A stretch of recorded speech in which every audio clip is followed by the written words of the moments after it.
Ot yürek şair Abduxaliq Uyg'ur 1933-yili 3-ayning 13-chi kuni sabdoshlari bilan birlikda Shingshisay tarafidan Jadoga besilib, Turpanda qatl qilindi. Abduxaliq Uyg'ur haqida yozilgan materiallarga asoslanganda, u o'ldirilish oldida "Yashasin erkinlik, yashasin ozodlik" deb yangroq shuar to'lib, erkinlikning o'limdan ustun ekanligini o'lim oldidagi mardonaligi bilan jakarlaydi. Shoir Abduxaliq Uyg'ur o'sha vaqtda 32 yosh edi. Shoir ayni davrda mustabid hokimiyatga qarshi qalami orqali xalqni uyg'otgan bo'lib, bu ayni davrdagi hokimiyatni qattiq andishiga solgan. U ayni vaqtda Iroqni ko'rarlik bilan keskin qilib mundaq deb yozgan: "Keladi bir kun pushaymon qilasan, tektiga gapning shu chog'ida yetsan, hab desang uchoq ulgurmay qolar, shundala Uyg'ur so'ziga tan bersan." Türkiye Ege Üniversitesi Türk Dünyası Tadqiqot İnstitutining professori Olimjon Inoyat apandi Abduxaliq Uyg'ur tragediyasi haqida radiomizning maxsus ziyoratini qabul qildi. Olimjon apandi ayni zamondagi Uyg'urlarning beshiga kelgan tragediya va navbatda davomlashayotgan tragediyalar haqida atrofliq to'xtaldi. U oldi bilan Abduxaliq Uyg'urning dushmanga qilchi bo'yin egmasdan yashagan qisqa hayotini eslab o'tdi. Abduxaliq Uyg'ur hozirgi zamon Uyg'ur adabiyatining eng muhim vakillaridan biri. U 1901-yili 2-ayning 9-kuni Turpandagi Bag'ri yezisida dunyoga kelgan. Abduxaliq Uyg'ur jadidchi, millatchi va realist bir shoir. U bir tarafdan millatni uyg'onishga chaqirgan va bu yo'lda maktab ochgan, kütüphane açkan, otluk şiirleri bilen düşmanın közüge mıhtak qadalgan. Bunun bilenla kupay kılmasın, teşkilat kurup Xitay hakimiyetiye karşı kozgulan götürüşke tayarlangan. Bu jarayonda şu hainlarning paş qilib qo'yishi bilan Jallat Shingshisay tarafidan 1933-yili 13-mart günü 16 sabdish bilan birlikte şehit kılıngan. Düşmanga qat'iy boyun eğmeyen, yani vafot bo'lgan ve şehit kılıngan kadar düşmanga qat'iy boyun eğmeyen, vatan ve millet için aziz canını fida kılgan. Şuna biz Abduxaliq Uyg'urni bir milliy qahramon deb qaraymiz. Azkem bir asrdan keyin yana o'xshash xalqni o'yg'oq tutib turayotgan Uyg'ur yozuvchi shoirlar turmalarga tashlandi. Lagerlarga solinib izdiraksiz g'oyib qilib etildi. Hatto ba'zilari ig'ir qiyin qistoqlarda jon uzdi. O'zgacha o'yg'oq fikrlari bilan Uyg'ur jamiyatida hurmatga sazovor bo'lgan yozuvchi shoirlar Uyg'ur jamiyatining diqqatini tortib qolmasdan Xitoy hukumatining tutqun qilish obyekti bo'lgan edi. Modernist shoir va yozuvchi Farhod Tursunning 16 yillik kesilganligi navbatda Otishdagi Og'u turmasida jazo muddatini o'tayotganligi radiomiz tarafidan dalillangan edi. Uyg'ur adabiyoti darsligi sababli tutqun qilingan va ig'ir jazoga hukm qilingan Ma'rif nazoratining sobiq naziri Sattar Savud, 15 yillik qamoq jazosiga hukm qilingan yozuvchi Yolqin Ro'zi 2017-yili radiomizning tekshirib aniqlashlari davomida kesilib bo'lganligi va navbatda turmada jazo muddatini o'tayotganligi oshkorlangan xalqaro tanilgan politburshunos Rahila Davud qatorliqlar ana shularning jumlasidandir. Olimjon Inoyat apandi bu vaqtda to'xtalib, Xitoy hokimiyati bir tarafdan adabiyotni tashviqot quroli sifatida ishlatgan bo'lsa, Uyg'urlarning munavvar yozuvchi shoirlarini kontrol qilishga, hatto yo'qotishga urinayotganligini eskartdi. Yuqorida deb o'tgan sabablardan Xitoy hokimiyati bir tarafdan adabiyotni tashviqot vositasi qilib ishlatgan bo'lsa, yana bir tarafdan adabiyotchilarni kontrol qilishga, tizginlashga, bo'libmi munavvar yozuvchi va shoirlarni yo'qotishga tirishib kelgan. Uyg'ur shoir yozuvchilaridan Abduqodir Domollam şu eser ve fikirleri sebeplik suikast bilan öldürülgen.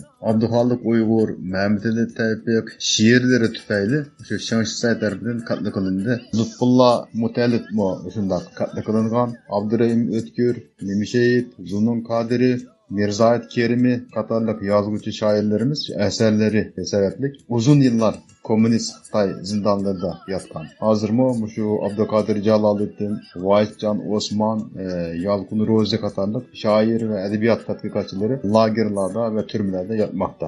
Amerika qalamkashlar jamiyati e'lon qilgan 2020-yillik yezish erkinligi ko'rsatkichi dokladida ko'rsatishicha, Xitoy yozuvchi, ziyoli va tadqiqotchilar eng ko'p qamalgan davlat qatoridan o'rin olgan bo'lib, mazkur dokladga qamoqdagi 40 nafar Uyg'ur ziyolisi kirgizilgan.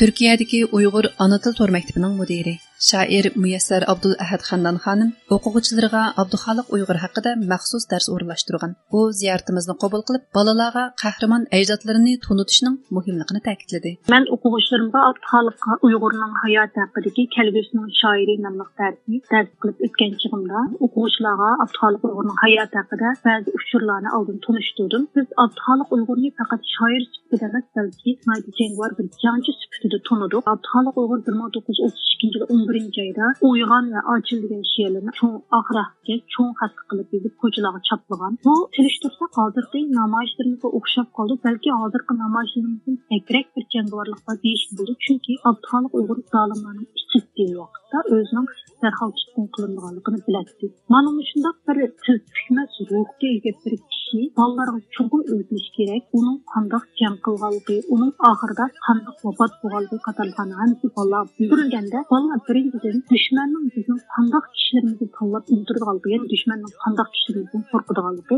yana bir jihatdan bizning qanday ota-bobolarimizning bo'lganligini bilib chiqdi. Bu vaqtda dushmanga nisbatan g'azab nafrati aniq, o'zining ajdodlariga nisbatan muhabbati cho'nqur bo'ldi. Yana bir nuqtadan qilib aytgan chog'da Abduxoliq Uyg'ur va shu qator sabdoshlari unday ichilish holda o'ldirilgan. Bu dushmanning yana qanchalik zolimligini ko'rsatib beradi. Biz bolalarımızga dushmanni aniq tunutib cho'nqimizda kelgusida bolalar o'zining dushmanini bara-bara unutib qolib, 2-chi, 3-chi avlod, 4-chi avlodga kelgan chog'da balki bizning muhojiratdagi bolalarimiz o'zining dushmanning kim ekanligi haqida aniq tushuncha bo'lmay qolishi mumkin. Shunga biz hozir cho'qim keyindan kelayotgan asarlarimizni o'zimizdek qilib chiqishga ishonch bog'lab, o'zimizdek tarixni bilalaydigan qilib cho'nqilishimiz kerak. Shunga bo'lganda mayli Abduxoliq Uyg'ur bo'lsin, mayli boshqa jangvorlarimiz bo'lsin, ularning ro'yi ko'rinmaydi, ularning to'kkan qonlari bekor etiladi. Alimjon Inoyat apandi oxirida muhojiratdagi Uyg'ur yozuvchi shoirlarning millati oldidagi mas'uliyatining ig'ir ekanligini ta'kidladi. Yozuvchi shoirlarning mas'uliyati nihoyatda cho'ng. Yozuvchi shoirlarimiz, bu diasporadagi yozuvchi shoirlarimiz o'sha siyosiy hokimiyatning aldamchiligini, ko'z bo'yamchiligini, yomon niyatini fosh qilib, xalqning ko'zini ochishi kerak. Millatga umid va jasorat bag'ishlashi kerak. Bizning san'at uchun san'at deydigan bir lyuksimiz yo'q. Vatan ve milletini kutquzishni asos maqsad qilishimiz kerak. Bunun için şu diasporada bir dava edebiyatını yaratışımız gerek.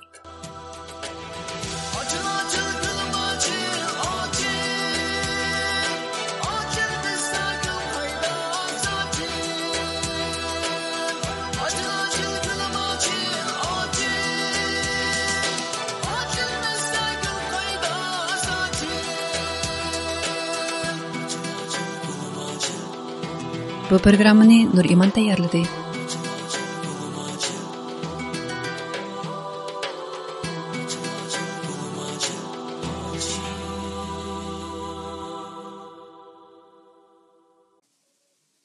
Kanalımızga a'zo bo'lgan bo'ladigan tarix bergan barliq qarindoshlarımızdan Allah razı olsun.